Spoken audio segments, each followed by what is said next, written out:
തിരിച്ചുവരവ് സാധിക്കാത്ത മണ്ഡലമൊന്നുമല്ല പാലക്കാട്. ഞങ്ങൾക്കിത് അടുത്ത മുനിസിപ്പൽ തെരഞ്ഞെടുപ്പിനും അതുപോലെ തന്നെ അടുത്തു വരുന്ന അസംബ്ലി തെരഞ്ഞെടുപ്പിനുമുള്ള ഒരു ആത്മപരിശോധനയ്ക്കുള്ള ഒരു വേദിയായിട്ട് ഈ തെരഞ്ഞെടുപ്പ് ഫലത്തെ ഞങ്ങൾ മാറ്റും. ഉറപ്പായിട്ടും അടുത്ത മുനിസിപ്പൽ തെരഞ്ഞെടുപ്പിൽ ഇന്ന് 28 ആണെങ്കിൽ 35 സീറ്റോട് കൂടിയിട്ട് അടുത്ത മുനിസിപ്പൽ തെരഞ്ഞെടുപ്പിലും അടുത്തുള്ള പഞ്ചായത്തുകളിലും ഭരണം പിടിക്കാനുള്ള ഒരു തുടക്കം ഞങ്ങൾ ഉടനെ തന്നെ ആവും. ഇതൊരു ആത്മപരിശോധനയ്ക്കുള്ള തെരഞ്ഞെടുപ്പായിട്ട് ഞങ്ങൾ മാറ്റും. തെറ്റുകൾ വന്നിട്ടുണ്ടെങ്കിൽ അത് തിരുത്തി ഞങ്ങൾ ശക്തമായിട്ട് മുന്നോട്ട് പോകും. അല്ല, അത് ഞങ്ങളുടെ അടിസ്ഥാന വോട്ട് ഞങ്ങൾ നിലനിർത്തിയിട്ടുണ്ട്. 2016 ഞങ്ങൾക്ക് കിട്ടിയത് ഏകദേശം 40,000 വോട്ടാണ്. 2019 ലോക്സഭാ തെരഞ്ഞെടുപ്പിൽ എനിക്ക് കിട്ടിയത്, ഞാൻ മത്സരിച്ച സമയത്ത് ഞങ്ങൾക്ക് കിട്ടിയത് 40,000-അടുത്ത വോട്ടാണ്. ആ 40,000-അടുത്തുള്ള വോട്ടന്നെ ഞങ്ങൾക്ക് ഇന്നും കിട്ടിയിട്ടുണ്ട്. അതിൽ ശ്രീധരൻ സാർ മത്സരിച്ച സമയത്ത് രാഷ്ട്രീയത്തിന് അതീതമായിട്ട് അദ്ദേഹത്തെ പോലുള്ള ഒരു ലോകം മുഴുവൻ ആരാധിക്കുന്ന ബഹുമാനിക്കുന്ന ഒരാൾക്ക് എക്സ്ട്രാ ഒരു പേഴ്സണൽ വോട്ട് കിട്ടിയിട്ടുണ്ട്. കഴിഞ്ഞ ലോക്സഭാ തെരഞ്ഞെടുപ്പിൽ ഞങ്ങൾക്ക് 43,000 വോട്ട് കിട്ടി. അതിൽ ഒരു 3,000 വോട്ടിന്റെ കുറവ് ഞങ്ങൾക്ക് വന്നിട്ടുണ്ട്. അത് ഞങ്ങൾ പരിശോധിക്കും. എന്തുകൊണ്ടാണ് ഞങ്ങൾ കുറവ് വന്നത്? ഞങ്ങളുടെ ജനകീയ അടിത്തറ ഞങ്ങളുടെ വിപുലീകരിക്കാനുള്ള കാര്യങ്ങൾ നഗരസഭയിലും അതുപോലെ തന്നെ പഞ്ചായത്തിലും ഞങ്ങൾ സ്വീകരിക്കും. ഞങ്ങളെ സംബന്ധിച്ചോളം ഞങ്ങൾ 2 സീറ്റിലേക്ക് 84 ഒതുങ്ങിയ പാർട്ടിയാണ്. ഇന്ന് രാജ്യം ഭരിക്കുന്ന പാർട്ടിയായിട്ട് ഞങ്ങൾ മാറിയിട്ടുണ്ടെങ്കിൽ ഈ തെരഞ്ഞെടുപ്പിൽ ഇതൊന്നും ഞങ്ങളെ സംബന്ധിച്ചോളം ഒരു തിരിച്ചടിയല്ല. ഞങ്ങളുടെ സിറ്റിംഗ് സീറ്റൊന്നും അല്ലല്ലോ. മാധ്യമങ്ങൾ പറയുന്നത് കേട്ടാൽ BJPയുടെ സിറ്റിംഗ് സീറ്റിൽ BJP പരാജയപ്പെട്ട പോലെയാണ് കാണിക്കുന്നത്. കഴിഞ്ഞ 3 തവണ UDF ജയിച്ച ഒരു അസംബ്ലി മണ്ഡലത്തിൽ ഞങ്ങൾ 2ാം സ്ഥാനത്താണ് ഉണ്ടായിരുന്നത്. ഞങ്ങളുടെ പരാജയം എന്തോ ഞങ്ങളുടെ സിറ്റിംഗ് സീറ്റ് നഷ്ടപ്പെട്ട പോലെയാണ് എല്ലാവരും ആഘോഷിക്കുന്നത്. ഇത് ഞങ്ങളെ സംബന്ധിച്ചോളം അങ്ങനെയൊന്നും ഞങ്ങൾ നിരാശരാവില്ല. ഞങ്ങൾ തിരിച്ചടികളിൽ നിന്ന് അതിൽ പാഠം ഉൾക്കൊണ്ട് ഞങ്ങൾ മുന്നോട്ട് വരും. ഒരു വാര്യരും ഒരു നായരും ഇതിലൊരു ബാധകമല്ല. ഒരു നായർക്ക് ഒരു വാര്യർക്ക് ഇതിലൊരു എഫക്ട് ഉണ്ടാക്കാൻ പറ്റിയിട്ടില്ല. ഇത് അങ്ങനെ വാര്യർ എഫക്ട് ഒന്നുമല്ല. അതൊക്കെ ധരിച്ചിട്ടുണ്ടെങ്കിൽ അദ്ദേഹം പറഞ്ഞ ഏതെങ്കിലും ഒരാൾ പാർട്ടി വിട്ടുപോയോ? അദ്ദേഹം പറഞ്ഞ സ്ഥലങ്ങളിൽ BJPക്ക് ഒരു വോട്ട് കുറഞ്ഞു, വോട്ട് വർദ്ധിക്കുകയാണ് ചെയ്തില്ല. അപ്പോ ഒരു എഫക്റ്റും ഉണ്ടാക്കിയിട്ടില്ല. അദ്ദേഹത്തിന് ഗുണമുണ്ടായിട്ട് പോക്കറ്റ് നിറഞ്ഞു. ഇനി എന്തെങ്കിലും സീറ്റ് കിട്ടുകയാണെങ്കിൽ അവിടുന്ന് വാങ്ങിക്കോട്ടെ.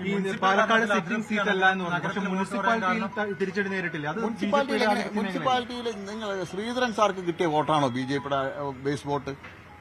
BJPയുടെ ബേസ് വോട്ട് എന്താണെന്നുള്ളത് ആദ്യം നിങ്ങൾ മനസ്സിലാക്കണം. ശ്രീധരൻ സാർക്ക് അന്ന് 34,000 വോട്ട് ലഭിച്ചിട്ടുണ്ടെങ്കിൽ അത് രാഷ്ട്രീയത്തിന് അതീതമായിട്ട് അദ്ദേഹത്തെ പോലെ ഒരു വ്യക്തി മത്സരിക്കുന്ന സമയത്ത് സ്വാഭാവികമായിട്ടും കിട്ടും. ഞാൻ ചോദിക്കട്ടെ, രാഹുൽ ഗാന്ധിയും പ്രിയങ്ക ഗാന്ധിയും മത്സരിക്കുന്ന സമയത്ത് കിട്ടുന്ന വോട്ട് വയനാട്ടിൽ കോൺഗ്രസിന്റെ ഏതെങ്കിലും സ്ഥാനാർത്ഥിക്ക് ലഭിക്കുമോ? UDFന്റെ സ്ഥാനാർത്ഥിക്ക് ലഭിക്കുമോ? കിട്ടില്ലല്ലോ. ശ്രീ നരേന്ദ്രമോദി അദ്ദേഹം മത്സരിക്കുന്ന സമയത്ത് കിട്ടുന്ന വോട്ട് വേറൊരു സ്ഥാനാർത്ഥിക്ക് കിട്ടില്ല. അപ്പോ വ്യക്തിപരമായിട്ട് കിട്ടുന്ന വോട്ടുകളുണ്ട്, രാഷ്ട്രീയത്തിന് അതീതമായിട്ട് വോട്ട് ചെയ്യുന്ന ആളുകളുണ്ട്.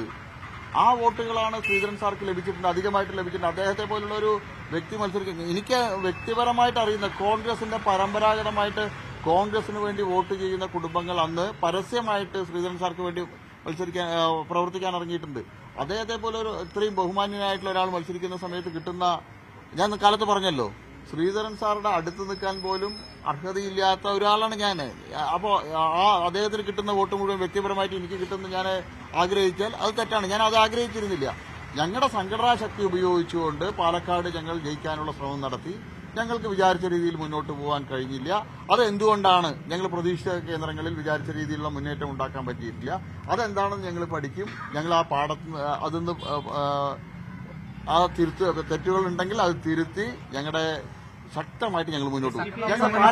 ഞങ്ങൾ പാലക്കാട് നഗരം, ഞാൻ 2000 കൌൺസിലർ ആകുമ്പോൾ പാലക്കാട് നഗരസഭയിൽ ഞങ്ങൾക്ക് 6 കൌൺസിലർമാരാണ്. 8 ഞങ്ങൾ 28 ആയിട്ടുണ്ടെങ്കിൽ ഈ 28നെ 35 ആക്കാനും പാലക്കാട് അസംബ്ലി മണ്ഡലത്തിൽ നിന്നുള്ള 40നെ ഞങ്ങൾക്ക് 55 or 60 ആക്കാനും വലിയ ബുദ്ധിമുട്ടൊന്നുമില്ല. ഞങ്ങൾ അതാക്കും. അത് ഞങ്ങളുടെ ഒരു ചലഞ്ചാണ്.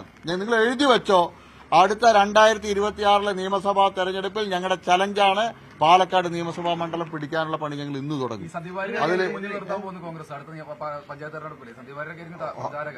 രാഹുൽ ഗാന്ധി വന്ന് നേരിട്ട് നിന്നോട്ടെ, ഞങ്ങൾക്ക് അതൊന്നും പ്രശ്നമില്ല. അത് കോൺഗ്രസ്സുകാരനായിട്ടുള്ള അദ്ദേഹം കോൺഗ്രസ്സുകാരനാണ്. കോൺഗ്രസ് പറയുന്ന പണി ചെയ്തേ പറ്റൂ. അദ്ദേഹം പാലക്കാട് മുനിസിപ്പാലിറ്റി ഇനിയിപ്പോ എന്റെ വാർഡിൽ വന്ന് മത്സരിക്കാൻ തയ്യാറാണെങ്കിൽ വന്ന് മത്സരിച്ചോട്ടെ. മുനിസിപ്പൽ ഭരണത്തിൽ പാൽ സൊസൈറ്റി ഞാൻ ചോദിക്കട്ടെ, സ്വന്തം പഞ്ചായത്തിൽ കഴിഞ്ഞ 10-20 വർഷമായിട്ട് ഒരു വാർഡിൽ നിൽക്കാനുള്ള ചങ്കൂറ്റം കാണിച്ചില്ലല്ലോ. ശ്രീജിത്തിന് അറിയാലോ, പാലക്കാട് മുനിസിപ്പാലിറ്റി ഞാൻ മത്സരിച്ചതെല്ലാം വലിയ BJPക്ക് അടിത്തറയുള്ള വാർഡൊന്നുമല്ല. കഷ്ടപ്പെട്ട് പാർട്ടി നിയോഗിച്ച ദൌത്യം വിജയത്തിലെത്തിച്ചതാണ്. അല്ലാതെ TV ചാനലിലും സോഷ്യൽ മീഡിയയിലൂടെയല്ല വളർന്നത്. അതുകൊണ്ട് ഇതിലൊന്നും തളരുന്ന് കരുതിയിട്ടുണ്ടെങ്കിൽ ഒരു വാരം അത് കരുതണ്ട.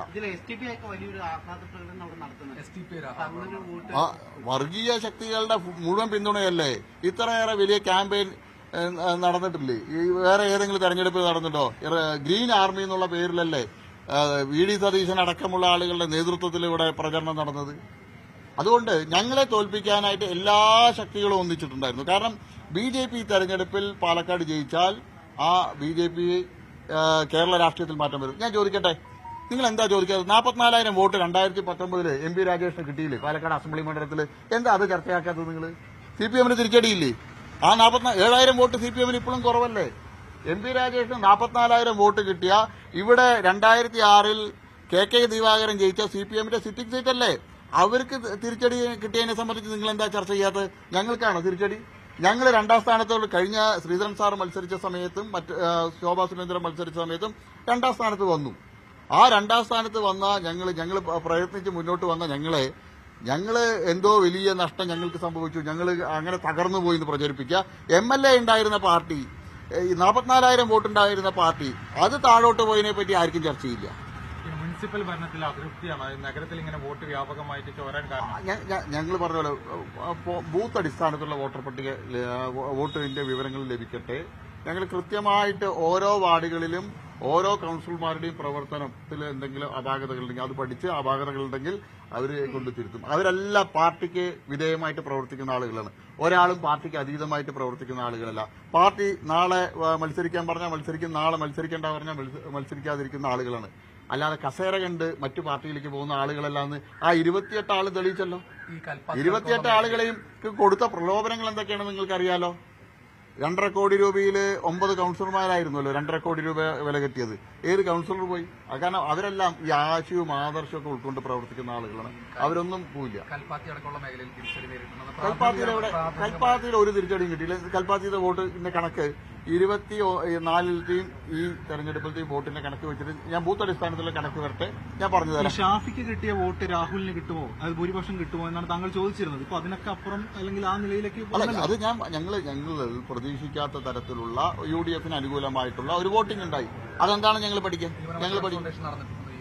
ഉണ്ടല്ലോ. പ്രായരീത്തെ അതുപോലെ തന്നെ പാലക്കാട് നഗരത്തിലെയും ആ മേഖലകൾ പരിശോധിച്ചാൽ അറിയാൻ കഴിയുമല്ലോ. ഇത്തവണ ഞങ്ങൾ ജയിക്കുന്നുള്ളതിനെ സംബന്ധിച്ച് കൂടുതൽ ഒരു മാധ്യമങ്ങളിലും മറ്റൊക്കെ ചർച്ച വന്നുകൊണ്ട് കൂടുതൽ അത്തരത്തിലുള്ള പ്രചരണം BJPക്കെതിരായിട്ട് മുൻ MLA ഓരോ വീടുകളിലും പോയിട്ട് പറഞ്ഞതിന് പേഴ്സണലായിട്ട് ഓരോ വീടുകളിലും സന്ദർശിച്ച് ന്യൂനപക്ഷ സമുദായത്തിന്റെ വീടുകളിൽ പോയി പറഞ്ഞതിനെ സംബന്ധിച്ച് അവരുടെ പാർട്ടിക്കാരൻ എന്നോട് പറഞ്ഞിട്ടുണ്ട്. ഇത്രയും വർഗീയപരമായിട്ടുള്ള പരാമർശങ്ങളാണ് വീടാന്തരം കയറി പറയുന്നത്. കൃഷ്ണകുമാർ ഇവിടെ ജയിച്ചാൽ വലിയ കലാപം പാലക്കാട് ഉണ്ടാവും, നിങ്ങൾക്കൊന്നും ജീവിക്കാൻ കഴിയില്ല എന്നുള്ള പ്രചരണം പോലും ഇവിടെ നടത്തിയിട്ടുണ്ട്. മുനമ്പ വിഷയം വലിയ മുഖ്യ പ്രചാരണ വിഷയമായിരുന്നു BJPയുടെ. അത് AAC-യിലാണെന്നല്ലേ ഇതിന്റെ? അത് പറയാൻ കഴിയില്ല. ഞങ്ങൾക്ക് ബൂത്ത് അടിസ്ഥാനത്തിലുള്ള വോട്ടിന്റെ ലിസ്റ്റ് ലഭിക്കട്ടെ. ഞങ്ങൾക്ക് ക്രിസ്ത്യൻ സമുദായത്തിലുള്ള ആളുകൾ താമസിക്കുന്ന മേഖലകളിൽ ഞങ്ങളുടെ വോട്ട് വർദ്ധിച്ചിട്ടുണ്ടെങ്കിൽ സ്വാഭാവികമായിട്ട് അവിടെ നിന്ന് ഞങ്ങൾക്ക് പിന്തുണ കിട്ടിയിട്ടുണ്ട്. അതിനു മുമ്പ് മൊത്തം ഒരു വോട്ടിന്റെ കണക്ക് വെച്ചിട്ട് അവർ പിന്തുണച്ചില്ല എന്ന് പറയാൻ ഞങ്ങൾ തയ്യാറില്ല. ഞങ്ങൾ മുഴുവൻ 4,000-ഓളം വോട്ടുകളാണ് പോൾ ചെയ്യപ്പെട്ടിരിക്കുന്നത്. അതിൽ മുഴുവൻ വോട്ടുകൾ ഞങ്ങൾ പ്രതീക്ഷിച്ചില്ല. ഞങ്ങൾ പ്രതീക്ഷിച്ചത് മുൻകാലങ്ങളിൽ നിന്ന് വ്യത്യസ്തമായിട്ട് ഒരു വലിയൊരു ശതമാനം ക്രിസ്ത്യൻ വോട്ടുകൾ ഞങ്ങൾ പ്രതീക്ഷിച്ചിരുന്നു. അത് കിട്ടിയോ ഇല്ല എന്നുള്ളത് ഞങ്ങൾക്ക് ബൂത്ത് അടിസ്ഥാനത്തിലുള്ള ലിസ്റ്റ് കിട്ടിയാൽ അറിയാൻ കഴിയും. ഈ പത്തനംതിട്ടക്കാരനായ രാഹുലിന് ഇവിടെ എന്താണ് കാര്യമെന്നൊക്കെ ചോദിച്ചു. സംഘടനാ സംവിധാനം പൂർണ്ണമായിട്ടും പ്രവർത്തിച്ച ഒരു പ്രചാരണമായിരുന്നു ഉണ്ടായിരുന്നത്. എന്നിട്ട് ഇത്തരം ഒരു റിസൾട്ട് ഉണ്ടാകുമ്പോൾ 6 മാസം തെരഞ്ഞെടുപ്പൊക്കെ വരുന്നത് സ്വാഭാവികമായിട്ട് പ്രവർത്തകർക്ക് നിരാശ. രണ്ടും രണ്ടല്ലേ. ഒരു ഉപതെരഞ്ഞെടുപ്പിൽ കേരള നിയമസഭയിൽ ഒരംഗം പോലും ഇല്ലാത്ത പാർട്ടിക്ക് വോട്ടർമാര് കൽപ്പിക്കുന്ന ഇതുണ്ടല്ലോ പ്രാധാന്യം, അത് നിങ്ങൾക്ക് എല്ലാവർക്കും അറിയാലോ. ഒരു ഉപതെരഞ്ഞെടുപ്പിൽ ഏത് ഉപതെരഞ്ഞെടുപ്പിലാണ് പ്രധാനപ്പെട്ട രാഷ്ട്രീയ പാർട്ടി അല്ലാതെ കേരള നിയമസഭയിൽ ഇന്ത്യയിൽ മുഴുവൻ നിങ്ങൾ പരിശോധിച്ചോ എവിടെയെങ്കിലും ജയിച്ചിട്ടുണ്ടോ? അപ്പോൾ ജയിക്കാനുള്ള ഫസ്റ്റ് പ്രിഫറൻസ് അവർ കൊടുക്കുക നിലവിൽ ഭരിക്കുന്ന പാർട്ടിക്ക് അല്ലെങ്കിൽ പ്രതിപക്ഷ പാർട്ടിക്ക്, അവർക്കാണ് കൊടുക്കുക. ഞങ്ങൾ കേരളത്തിൽ നിയമസഭയിൽ ഒരു അംഗം പോലും ഇല്ലാത്ത പാർട്ടിയാണ്. സ്വാഭാവികമായിട്ടും ഞങ്ങൾക്ക് അതിൻ്റെതായിട്ടുള്ള ഡിസഡ്വാൻറ്റേജ് ഉണ്ട് വോട്ടർമാരുടെ. വിജയിച്ച രാഹുലിനോട് എന്താണ് പറയുന്നത്? ഞാൻ രാഹുലിന് പാലക്കാടിന്റെ നല്ലൊരു ജനപ്രതിനിധിയാവാൻ എല്ലാവിധ ആശംസകളും, വിജയാശംസകൾ, രാഹുലിന്റെ വിജയത്തിന് എല്ലാവിധ ആശംസകളും നേരുകയാണ്. ഒരുപാട് വികസന പ്രവർത്തനങ്ങൾ പാതി വഴിയിൽ മുൻ ജനപ്രതിനിധി ഇട്ടുപോയിട്ടുണ്ട്. അത് പൂർത്തീകരിക്കാനെങ്കിലും രാഹുലെങ്കിലും ശ്രമിക്കണമെന്നാണ് എനിക്ക് രാഹുലിനോട് അഭ്യർത്ഥിക്കാനുള്ളത്. അതെ, 1.5 കൊല്ലം കഴിഞ്ഞാൽ വീണ്ടും തെരഞ്ഞെടുപ്പ് വരികയാണ്. ഒരുപാട് കാര്യങ്ങൾ പാലക്കാട്ടുകാരുടെ പാതി വഴിയിൽ ഇട്ടിട്ട് പോയിട്ടുണ്ട്. 13 കൊല്ലം അത് നടത്തിയില്ല. അടുത്ത 1.5 വർഷം കൊണ്ടെങ്കിലും അത് പൂർത്തീകരിക്കണമെന്നുള്ള ഒരു അഭ്യർത്ഥനയുണ്ട്.